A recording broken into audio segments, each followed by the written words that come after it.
नमस्कार शेतकरी मित्रांनो. सध्या केळी उत्पादक शेतकऱ्यांना एक महत्त्वाचा प्रश्न पडला आहे. तो म्हणजे हे केळीचे दर जे वाढलेले आहेत सध्या, ते भाव कधीपर्यंत स्थिर राहतील किंवा केळीचे भाव चांगले कधीपर्यंत राहतील बुवा. तर मित्रांनो, त्याच्या अनुभवानुसार उत्तर असं आहे की साधारण ऑगस्ट महिन्यापर्यंत तुमचे दर हे चांगले राहतील. फुल बोर्ड भाव जो आहे तो फार कमी शेतकऱ्यांना मिळतो. ज्याचा एक्सपोर्ट क्वालिटीचा माल असेल किंवा फारच टंचाई असेल मालाची, त्यावेळेसच त्यांना तो भाव मिळतो. त्यानंतर भाव सर्वसाधारणच असतात. जसं की आता बऱ्हाणपूर बोर्डचा भाव 3400 गेलेला आहे प्रति क्विंटलला आणि कमीत कमी 1500 रुपये. तर अशा पद्धतीने मालाच्या क्वालिटीनुसारच तो रेट पण ठरतो. म्हणून ऑगस्टच्या एंडिंगपर्यंत तुम्हाला जेवढा माल काढता येईल तुमच्या शेताचा, तेवढा माल देऊन मोकळे व्हा. त्यानंतर भाव दबावात राहण्याची शक्यता आहे. ऑगस्टनंतर बरेचशा बागांचा माल येणं सुरू होतं. कारण की जनरली महाराष्ट्रात असेल किंवा इतर राज्यांमध्ये पण केळी लागवडीचा कल जो असतो तो साधारण ऑगस्ट, सप्टेंबर, ऑक्टोबर या 3 महिन्यात मोठ्या प्रमाणात केळी लागवड होते. त्यामुळे केळी हे आता टिश्यू कल्चरचे रोपं असल्यामुळे आणि खोड पण टिश्यूचं असल्यामुळे 12 महिन्याच्या आत आपला बाग खाली होतो. त्यामुळे ऑगस्ट महिन्यापासून लागवड सुरू झालेले जे बाग आहेत ते आता ऑगस्टपासून यायला सुरुवात होईल. ऑगस्ट, सप्टेंबर आणि ऑक्टोबरचे बाग. तर ऑगस्ट एंडिंगपर्यंत चांगली संधी आहे. त्यानंतर ऑगस्ट, सप्टेंबर आणि ऑक्टोबर आणि नोव्हेंबर हे 3 ते 4 महिने भाव दबावात राहतील. म्हणजे बोर्ड भाव दिसायला चांगले असतील, पण शेतकऱ्यांना तेवढा भाव व्यापारी देणार नाहीत. कारण की त्यांनी ते आता पद्धत रुजू केलेली आहे की बोर्ड भावप्रमाणे भाव द्यायचाच नाही बुवा. म्हणून त्यांनी आता समजा बोर्ड भाव 2000 असेल तर ते 1200-1300 रुपये देतील. म्हणजे 700-800 रुपयाच्या एवढा डिफरन्स ते पाळायला लागलेले आहेत. आणि चांगलाच क्वालिटीचा माल असेल तर क्वचित शेतकऱ्यांना बोर्ड भाव फुल मिळतो. एक तर मग त्यालाही बोर्ड भावाचे 200-300 रुपये कमीने मिळतो. तर एवढा फरक असतो.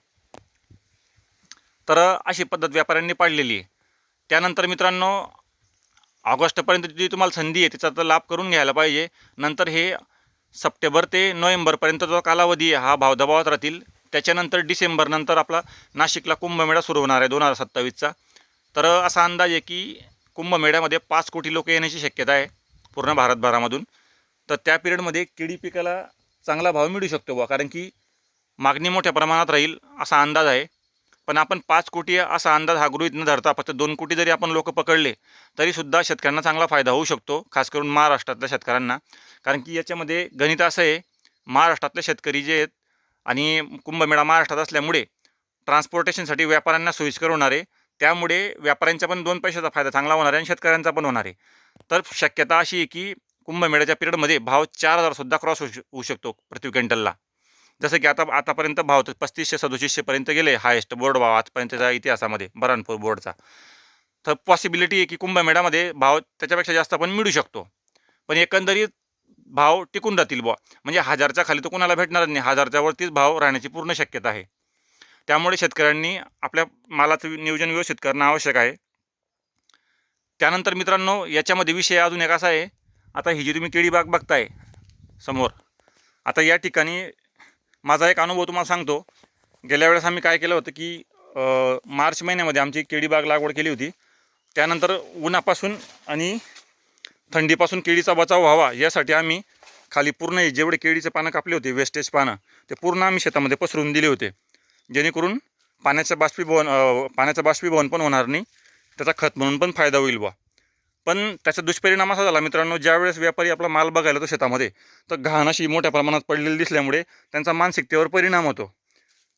म्हणजे आपला केळीचा माल बऱ्यापैकी चांगला जरी असला तरी पण त्यांची ते मानसिकता खराब होते की बाग खराब आहे, कुठं कुठं टिकली पडलेली दिसते, मालावर काळे डाग पडलेले दिसतात. तर त्याचा ते गैरफायदा घेतात किंवा त्यांची मानसिकता खराब होते. म्हणून हे अशा पद्धतीने बागाची ते स्वच्छ असली पाहिजे. किंवा जास्त ओढी सोडून तुम्ही जर असे पाणी टाकले तर अतिशय चांगला रिझल्ट तुम्ही बघायला मिळेल तुम्हाला.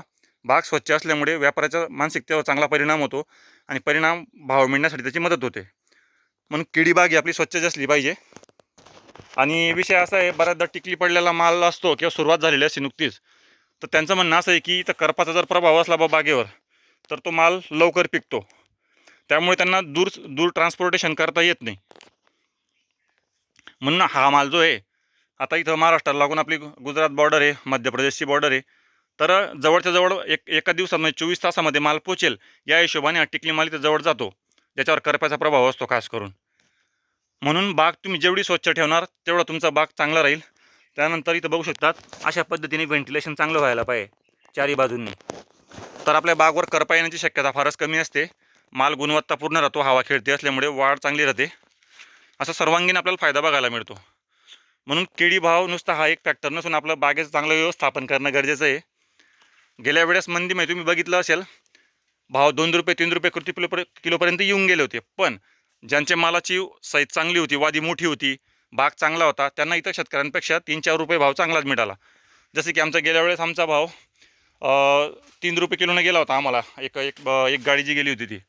पण काहींचे त्याच्यापेक्षा चांगले माल होते, त्यांना 6 रुपये 7 रुपये 8 रुपये म्हणजे कमीत कमी 3-4 रुपये प्रति किलो मागे भाव जास्तच मिळाला. तर हा फरक आहे मित्रांनो. म्हणून चांगलं व्यवस्थापन असणं गरजेचं आहे. बाग अशी स्वच्छच असली पाहिजे. पाऊस कमी पडो किंवा जास्त पडो, त्यामध्ये आपल्याला मच्छरांचा जास्त त्रास होत नाही. त्यानंतर या ठिकाणी तुम्ही हे बघत आहात, हा जेवढा इथं पाला जमा केलेला आहे पूर्ण, या ठिकाणी क्लोरोपायरीफॉसची फवारणी घेणं आवश्यक असतं मच्छरांच्या अशा हिशोबाने. तर या ठिकाणी डास होत नाही. दुसरी गोष्ट, याच्यावर डॉक्टर कृष्णचंद्र यांचं वेस्ट डिकम्पोजर पण तुम्ही फवारू शकता, जेणेकरून कुजण्याची प्रक्रिया लवकर होते आणि त्याच्याने पण मच्छर होत नाही. तर ते अतिशय चांगली पद्धत आहे. म्हणून या गोष्टींची काळजी घेणं फार महत्त्वाचं आहे. त्यानंतर मित्रांनो, केळीगडाला वेळोवेळी स्प्रे करणं खूपच आवश्यक आहे. कारण की आता आधीसारखी प्रतिकारशक्ती झाडांची राहिली नाही आहे. त्यामुळे तुम्ही गेल्या वर्षी बघितलं असेल, गेल्या वर्षी सतत संततधार पावसामुळे मच्छरांचं प्रमाण मोठ्या प्रमाणात वाढलं होतं, टिकली पडायचं प्रमाण जास्त वाढलं होतं. तर बरेचसे शेतकरी हैराण झाले, कारण की केळीगडावरच त्यांचं 10-10, 15-15 हजाराच्या फवारण्या होऊन जातात. काही शेतकऱ्यांच्या त्याच्यापेक्षा पण जास्त फवारण्या झाल्या. तर अशी वेळ येते बुवा, म्हणून बागेच्या आधीपासून जेवढी खेळती हवा, स्वच्छ बाग ठेवता येईल, त्या हिशोबाने नियोजन केलेलं कधी फायदेशीर राहील. आणि त्यानंतर मित्रांनो, अजून एक महत्त्वाचा विषय असा आहे याच्यामध्ये, केळीगडामध्ये बंच जे असतात मित्रांनो, ते 7 किंवा 8च ठेवले पाहिजे. बरेच शेतकरी 9-10 पण ठेवतात. पण त्याच्यामुळे चुकतं काय, तुम्ही 10 जरी फण्या ठेवल्या याच्यामध्ये 10 बंच, तर वादी थोडी कमी राहते आणि वजन सेम तेच राहतं. आणि तुम्ही समजा 7 किंवा 8 बंच पण ठेवले, पण वादी जर मोठी राहिली तर वजन पण सेमच भरतं. पण फरक काय पडतो मग, ज्याची वादी मोठी असते त्याला चांगला भाव मिळतो, जरी बंच कमी असेल तरीसुद्धा, आणि वजन पण तेवढंच येतं. म्हणून कधी पण 7 किंवा 8च या केळीचे बंच ठेवलेले फायदेशीर असतात. त्याच्यामुळे कुठल्याही मोहाला बळी न पडता बंच कमी ठेवा आणि आकर्षक माल द्या.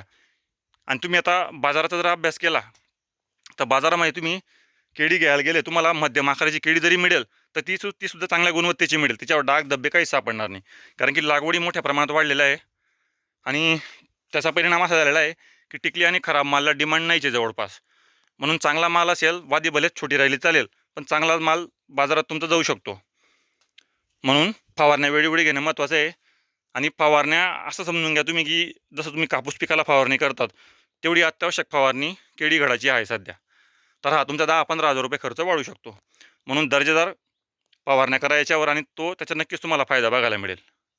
आणि मित्रांनो, अजून एक चांगला फायदा असा आहे, बाकीचे केळी बंचला जेव्हा फुल निघतं त्यावेळेस इंजेक्शन देतात ना, ती तर अतिशय चांगली पद्धत आहे. त्याच्यानंतर फवारणीचा खर्च भरपूर वाचतो. त्यावेळेस सुरुवातीला मजुरी लागते आपल्याला, पण ते बर्ड इंजेक्शन देणं कधीही चांगलं ठरतं. त्याचे अतिशय चांगले रिझल्ट आहेत. झाडाची प्रतिकारशक्ती चांगली असते, सहसा मच्छर जास्त अटॅक करत नाही. तर तो पण एक तुमच्याकडे उपाय आहे पैसे वाचवण्याचा. म्हणून अशा पद्धतीने नियोजन करा. आणि आता ऑगस्टपर्यंत तुम्हाला जेवढा माल काढता येईल तेवढं तुम्ही 0050 पोटॅशचं प्रमाण वाढून माल फुगवण्यासाठी जे करता येईल ते करून लवकरात लवकर तुम्ही ऑगस्ट एंडिंगपर्यंत माल काढायचा प्रयत्न करा, जेणेकरून चांगला भावाचा तुम्हाला पूर्ण फायदा करून घेता येईल. तर मित्रांनो, अशाच व्हिडिओसाठी आपल्या व्हिडिओला लाईक करा आणि इतर शेतकऱ्यांपर्यंत नक्की पोहोचवा, जेणेकरून शेतकऱ्यांना त्याचा फायदा होईल. व्हिडिओ आवडला असेल तर नक्की लाईक करा, नसेल आवडला तर डिसलाईक करायला विसरू नका.